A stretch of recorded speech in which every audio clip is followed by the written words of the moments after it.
right, good morning. Hi, everybody. Welcome. My name is Kate Monroe. I am the manager of special collections here at the library. I'm also in the DAR. If you recognize my face, that's probably why. But we're so glad you could be here today to learn more about how to find your Patriot ancestors. This is part of our America 250 programming and part of our adult summer reading program, which is to unearth a story. And so that is what we're doing today, learning how to unearth the story of your Patriot ancestors. So if you have any questions about the library and our program after, you can let me know, and we're going to get started. Our speaker today is Alice Jones. She is the state registrar for the Alabama Society Daughters of the American Revolution, and we're so glad you could be here today. Thank you. All right.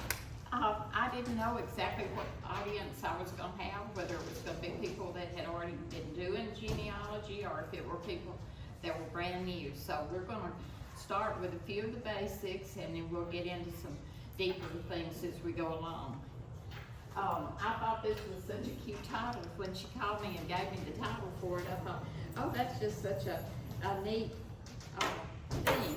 So let's just get going here.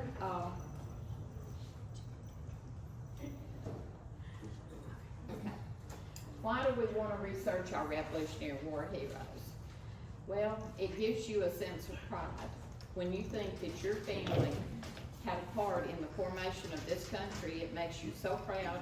And I think if we had known that when we were growing up and in high school and we were studying American history and we learned about the Swamp Fox or some of the other heroes of the war, and knew that our folks were right there with them, we would have felt so excited.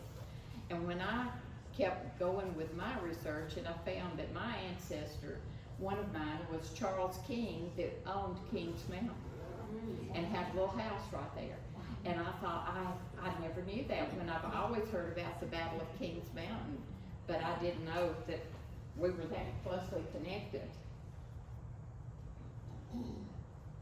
So that you're finding your family's role, you're discovering stories of service and sacrifice, and you might want to join a group like the DAR or the Sons of the American Revolution. And both of those, it's not just joining. You get access to so many materials and so many resources that's going to help you with your research. The first thing you need to do is start with what you know. And for those of us in the South that grew up with those porch-sitting, pea-shelling, bean-snapping grandmothers that told stories, it makes it easy and it makes it interesting. But you should interview your parents and grandparents and any other relatives, gather the family Bibles and old letters and photographs and death certificates and obituaries. Now those death certificates, when someone passes away and the funeral home says, how many death certificates do you need? Get a bunch and pass them out to people in your family, because they're going to need them at some point. And if back when we had newspapers, which we don't have anymore, then you could get the obituaries and keep up with them. Be sure you write down where you got the information and, a contact number for people that you need to go back and ask more questions. Start your family tree. There's one kind, and here's mine over here, and we'll talk about this in a few minutes. You start with yourself and you work backwards. Be sure you verify each generation as you go. That's the important thing. People take Aunt Susie's word for it, and that sometimes it's not right. She's got the names or the dates mixed up. And so be sure that you get documents, because you're going to need them down the way. I like Ancestry, and I know it costs, but to me it's easier to use. But Family Search is free, and it has a lot of information out there. And now that they have got their full text search, you can find things that are not even indexed. It's just an every word search. So there's a lot of things that you can find on there. Be careful with both of these that you don't accept things that are not documented. People put false information out there and it can run you down the wrong rabbit hole. I have not used MyHeritage, but I'm hearing that that's a really good site, that they have things that the others don't have. And Find a Grave, the only thing you can use, like when you're doing a DAR application, is if there is a picture of the tombstone. They don't just accept somebody's word for all those names and dates that are on there. So you need to be careful about that. The key Revolutionary War records, sometimes you have to go in person, but their military service records and pension applications are online a lot of times at Fold 3, and it's Rev, R-E-V, War, W-A-R, apps, apps.org, and that has the Southern soldiers. That's going to be on a handout I'm going to give you. Say that one more time. REVWARAPPS.org. But that's going to be the Southern colonies. It's not going to be Massachusetts and Connecticut and all of that. It's going to be South Carolina, North Carolina, Georgia, and where the men have gone in and they have applied for a pension. They've had to give a testimony. And there's a lot of information in some of those files. Bounty land warrants. You can get that from the government land office, and these soldiers were given land after the war, and a lot of times they didn't use the warrants, their sons did, but they would come, to like to Alabama. We got so many that came in here. Probate records are wonderful if you can have access to the person's settlement of their estate. A lot of times you can find a lot of great things. In Tuscaloosa County, we are digitizing ours, and I'm volunteering doing that. And last week I had found it was an estate settlement, and it was the Mars family, M-A-R-R-S. They donated a lot of the land where the University of Alabama is. They had several. Now, see, they would have been a later generation, and they were in the Civil War era. They had a lot of farms and plantations, but they brought their cotton to Tuscaloosa to put on a boat going to Mobile on the Blackwater River. Well, the boat went down the river full of cotton, but it had Mrs. Mars' shopping list. And so when it came back, it had silk and china and a piano and leather gloves, and her favorite color was blue, I think, because it was blue silk and blue dimity, 3 sets of blue leather gloves in different lengths, elbow, wrist, and you learn so much about these people just by reading their estate record. So I'm having a good time. Since I'm from Tuscaloosa, I'm not connected to that family, but it's all interesting. The best places to search are at the National Archives. Now, they're slow. They're going to be, when you write and you request information, you be prepared to wait. Even if you go up there, I have heard that they don't let you go back there and just pick the record. Fold 3 is great for military records. Your state archives, Alabama has a wonderful archives in Montgomery. Your county courthouses, and here's that address that I was telling you right there, the REV, a Rev War app. And then we'll get down to the DAR GRS. How many of you have used that? It's a great resource. It's a little bit hard to use. if you are not an officer that has a membership, it makes it a little tricky, and I'm sorry about that. I wish they could do something to make it a little more user-friendly.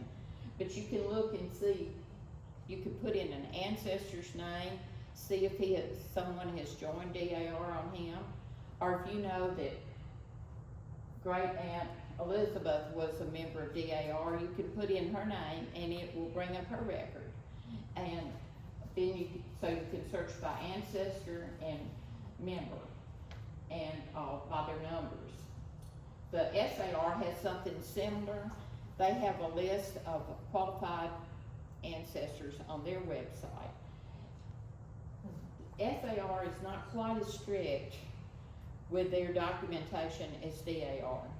So just because somebody has been accepted by SAR doesn't necessarily mean that they're going to be accepted by DAR, and you have to be really careful with that.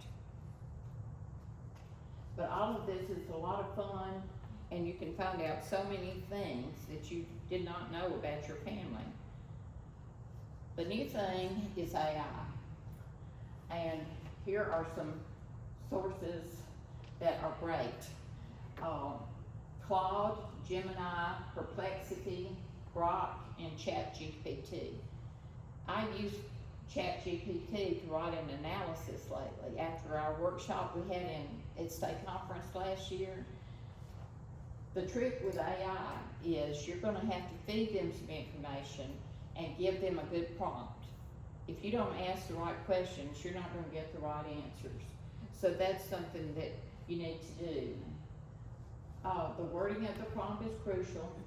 It says use what and how, and make your prompts specific and conversational. And just keep asking. I'm writing an analysis for myself if I ever get around to it. And I'm trying to prove that the daughter named Delilah in her father's will was the same Delilah that married this man that lived next door, but there's no marriage record. And first I started out with, where can I find marriage records in Fairfield District, South Carolina? And they write back and say, marriage records are very scarce. They did not record them at the courthouse. Usually it was a letter from the minister or something in the family Bible, which has long been lost. And so that's why I'm writing the analysis. And then I fed in information about that they all migrated to Tuscaloosa County, and her brother and 3 of her sisters were all living in the same township, and that had to be the same Delilah. And so, and with a name like that, it was easy. I'm so glad it wasn't Mary or Elizabeth. So anyway, that's what I'm working on now, and it's really helping me a lot. It'll say, well, you need to do this, and then when you do it, it says, you have done a fantastic job. And I thought, oh, I'm so glad somebody's bragging on me. But some of the challenges that you might hit are that there's multiple men and with the same name. Yes. There's different spellings of the name. There's burned courthouses and missing records, and there's family legends that need proof. So here's my problem. This book right here was written as a historical fiction novel about my ancestor. His name was James Robertson, and his nickname was Horseshoe. And so this man was traveling through the old Pendleton district there, and a little boy went riding by on a horse, and he fell off the horse. So the man stopped to help him, and the kid was in great pain, and this man came running down the hill and said, that's my son, let's get him to the house. And they said, there's something really bad wrong with his shoulder, and it was out of place. And he said, well, just call Horseshoe, he knows what to do.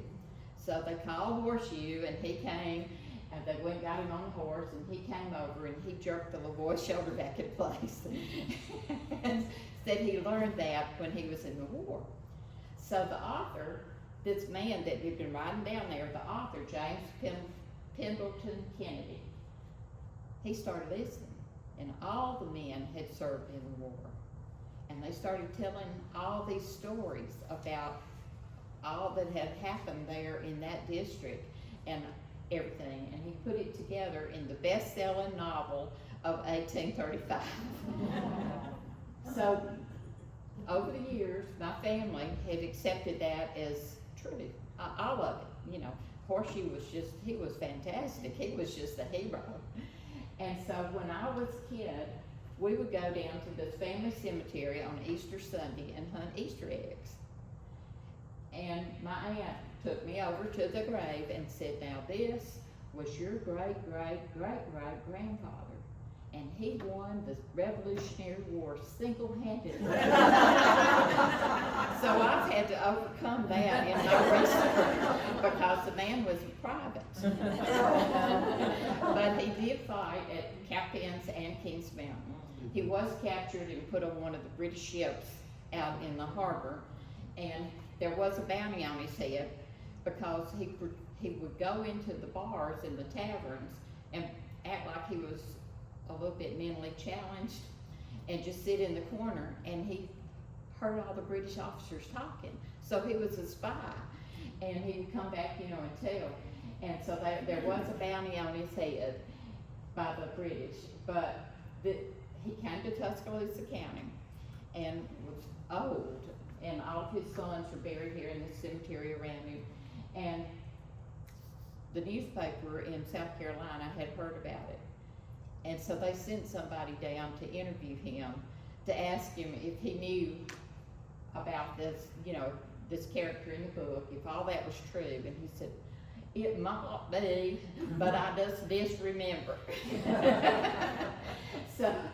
So he said, now all them women, I don't think they were in there, because there was a love story that went along with this novel. So that was a challenge for me. And I had to start at the archives, and I got this South Carolina militia rolls that I ordered from the archives, and I got his actual papers. And then I found his pension file that he gave a 4-page pension deposition there in Tuscaloosa County and outlined all of his real service and got a pension. So that was how I was tracing him. And when I went to the GRS, I got his record, and there had already been about 50 people that had joined on him. And so it was really an easy thing to do. But you do find out from that record, you find out which men they served under, and then you can research those like McClintock and Benjamin Brown. You can go and Google them and find out where all they served and what they did. And it makes it really interesting.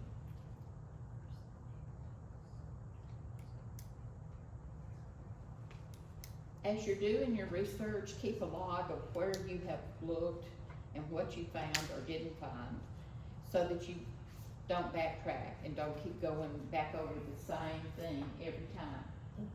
Save digital copies and paper copies. I like paper copies in a notebook, but I found that if I have a digital copy, if I lose that notebook or I lose that page, I can pull it up. Cite your sources, and this is what the problem we have with DAR applications. The average person does not understand what a document is. And it's gotta be a legal paper. It can't just be somebody saying so. And it can't be something you found on Family Search or Ancestry that's not backed up. For the first 3 generations, you're gonna need, if possible, birth certificates, death certificates, and marriage certificates. A lot of times, if you can't get a birth certificate, but you have a death certificate, it will have the birth, date, and place, and you can use that one thing to prove all of that. Those certificates are so important because they link the generations. They tell the parents, like the birth certificate, it's gonna list his parents, and then that links you to generation 2, and then you go on down but that link in there is so important. Recheck your assumptions. Just because you think it's so, it may not be, and be patient. That's the main thing. It's not something you can do in a couple of hours. And I had a friend that wanted me to do, would you put together a book for my siblings? I want to give it to them for Christmas. Well, it was Thanksgiving. And I said, well, and she said, oh, I've already put stuff in family and ancestry. And I said, you haven't put anything but your mom and daddy's name and your sibling's name. And I said, well, I thought they would do it for you. And I said, no, they don't. And she couldn't believe, you know, that I've been working on mine since 1985.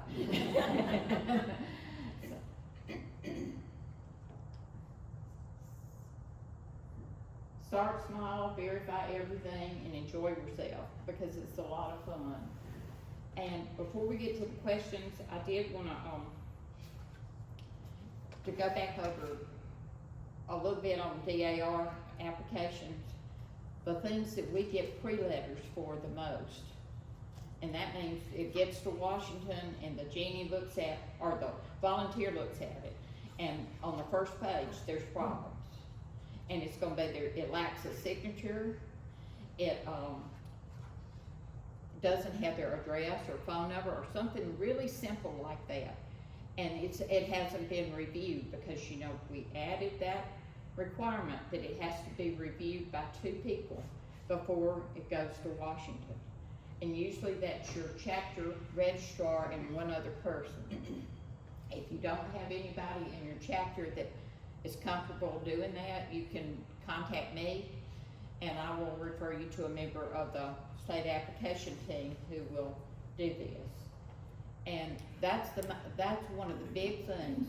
Like there was one yesterday, I thought, oh, we're clearing out our pre-letters, we don't have the 2.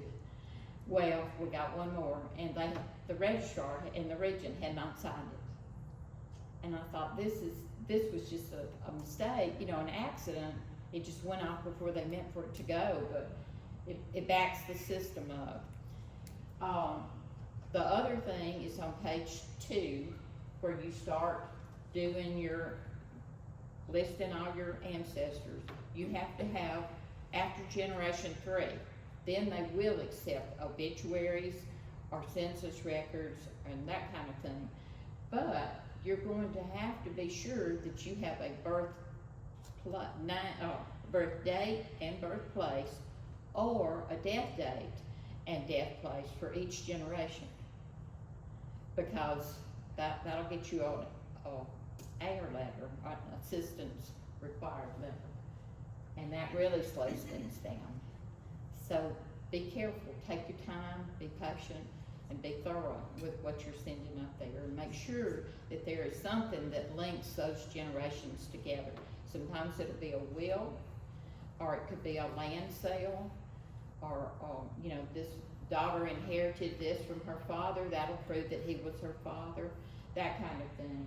And that's where AI is coming in so handy, because you can go to the county, like I was doing one in Monroe County, and I said, prove that John Smith is the son of William Smith. And it says there's no direct evidence, but it'll say that William Smith did leave some land. And when I went to the document, it said, I, William, leave my son John 10 acres. Wow. My son John. Those were beautiful words. They were so pretty. I just underlined them in red, you know. And I said, this is just what I've been looking for. So it's out there, but you have to keep looking. And the period around 1850 and 60 and all in the South is very difficult. There was not a lot recorded. There was a lot of people that went and were scared to go to the courthouse. It was Reconstruction, and it wasn't a time that they were comfortable recording things. And so there are a lot of missing records in there. And I guess that's about all I've got. Does anybody have questions? Yes. Me?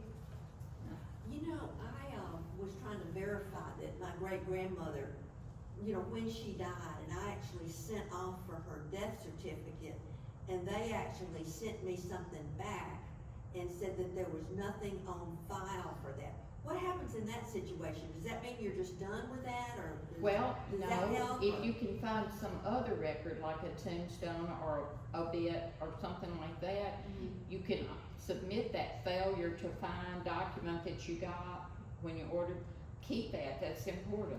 That shows that you made the effort to get that document, but were unable to do it because it was not recorded.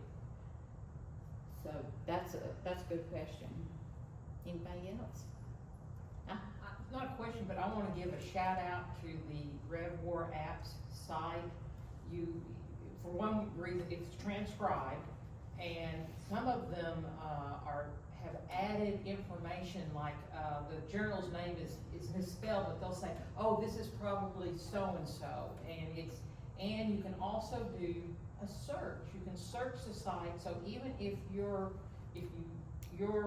ancestor wasn't, you haven't found a pension for him, it's worthwhile searching, because sometimes it'll be, well, he will be the person who gave evidence that this guy served. It may be the only place that he says, oh yeah, I served with so-and-so, and maybe he didn't serve enough time, so he didn't bother applying, but you'll find, every once in a while, you'll find somebody who you can't find the information on, who is actually a patriot. And so it's a neat site. They made a I lot love of that effort. site. They made a lot of effort to make that a very, And more it's than- so easy because you go in and first it has your ABCs up here, and if the man's name starts with a C, you click on that, and then it gives you CA, all the CI, CE, and you click on that, and it narrows it down to where you're just looking at these names, and the men are listed with their pension number, which will have their state, like South Carolina, North Carolina, or whatever in front of it. And so that way, if there are 4 or 5 men with the same name, you can narrow it down to your person because you know where he served.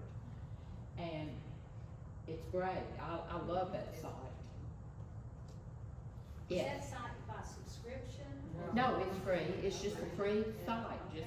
Just go. And that's what makes it so pretty. You were gonna talk about your surgery. Okay. This is something that a friend bought me, this chart, at a national genealogy conference several years ago. And then I took all my information that I had researched over the years and added it to it. And so what I did, I'm here in the middle. My dad was here, and these are all of his ancestors. And my mom's here, and this is all of hers. Well, the ones that I have the stars by are my proven DAR patriots.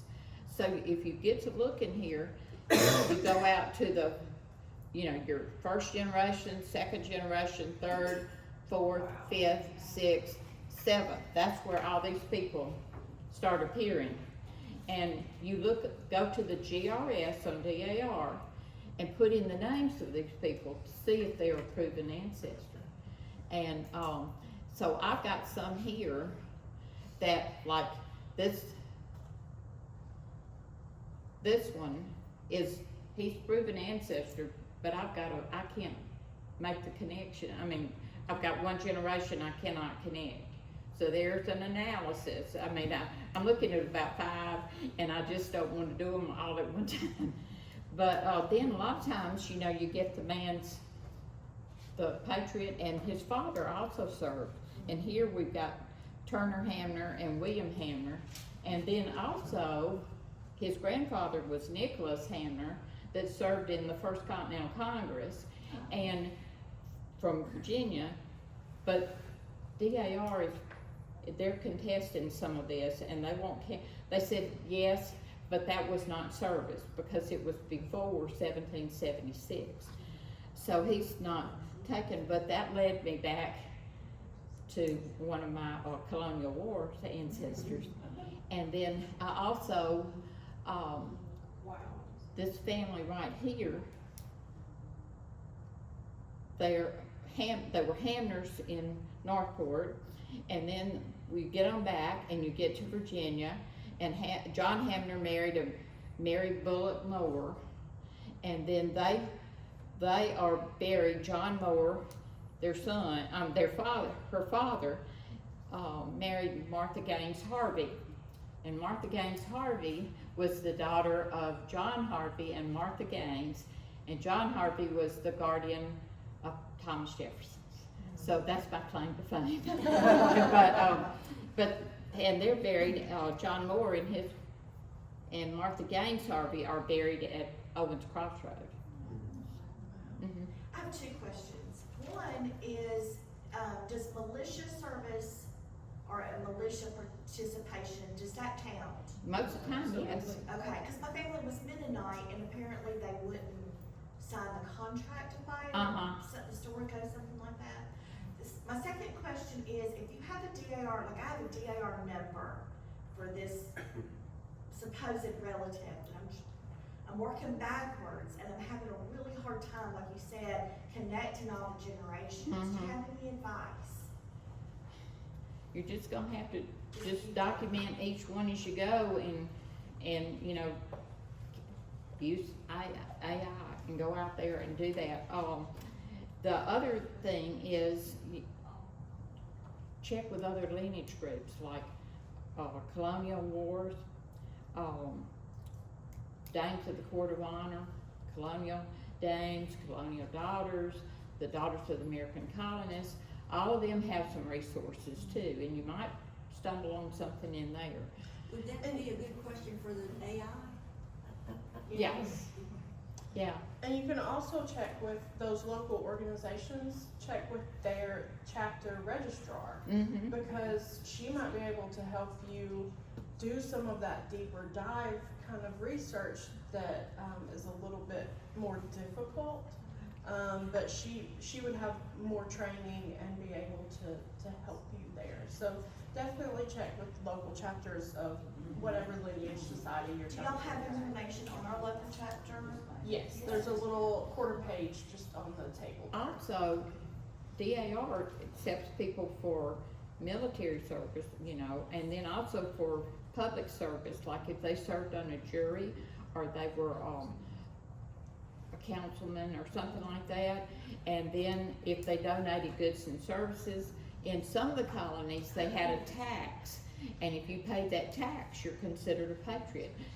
And so I found a militia record that shows his, 8 bales of hay and a couple see, that chickens. probably, that could very well, you know, prove it. See, this Martha Gaines that married the Harvey, she donated 800 pounds of beef, so she's my female patriot. Oh, wow. And, Well, you gotta be careful with that though, because if she was married, the service goes to her husband, not to her. no, he had already died. Okay. He died, and she had 9 children, and all of her sons and son-in-laws served, you know, but she got the 800, that's one of Connie Grunn's ancestors. And the story about that is, they're known as the Fat Harveys of Georgia. And there was a letter in the Library of Congress written from Thomas Jefferson to John Harvey, his guardian, and says, the people in France, he was in France, and he says, the people here think that Americans are just,